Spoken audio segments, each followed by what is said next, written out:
Acid and Empire, the assassination of Patrice Lumumba, and the politics of resource control. Dissolved, not destroyed, by Rue. Understand, this is not rumor. This is documented history wrapped in Cold War silence. In 1960, as the Congo stepped into independence after decades of brutal Belgian extraction, a young prime minister named Patrice Lumumba stood before the world and spoke plainly about colonial violence. Not politely, not diplomatically, but truthfully. And truth spoken without permission unsettles empires. Within months, the newly independent nation was destabilized. Katanga, the mineral-rich province, declared secession. Uranium that powered atomic bombs, cobalt that would later power modern industry, copper, gold, diamonds, resources that do not whisper. They command attention. And when a leader insists those resources belong to his people, geopolitics becomes ruthless. The United States, locked in Cold War tension, viewed Lumumba through a Soviet lens. Declassified documents show conversations about removing him. The CIA explored options. Belgium, the former colonial power, feared losing control. Internal Congolese rivals aligned with external interests.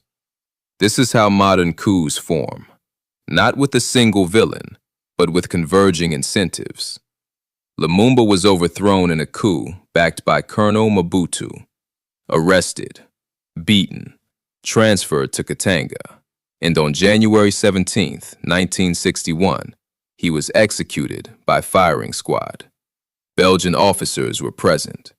His body was dismembered and dissolved in acid to prevent a burial site from becoming a symbol. Understand that. They feared even his grave.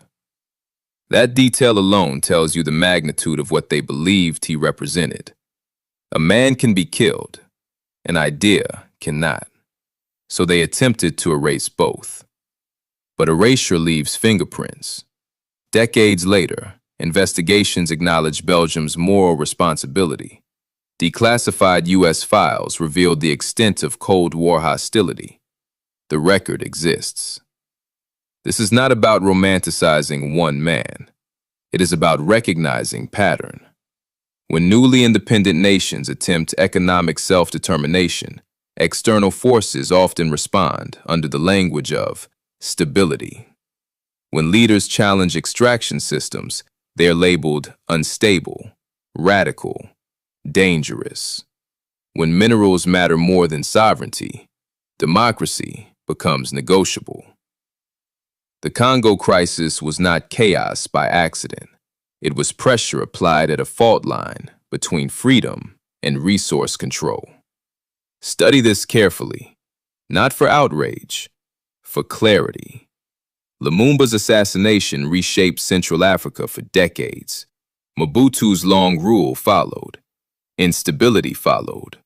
Foreign influence followed. And the global supply chains still draw from the same soil.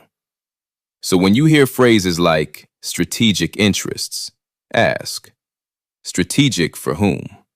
When you hear intervention, ask, intervention against what? Or for what? History does not hide. It waits for examination. A leader spoke of dignity. He was removed. His body was dissolved. But the question he raised remains intact. Who owns the future of a nation? Its people, or those who profit from its ground? That is not conspiracy. That is a historical case study in power, sovereignty, and consequence. And once you see the pattern, you cannot unsee it. Ashe.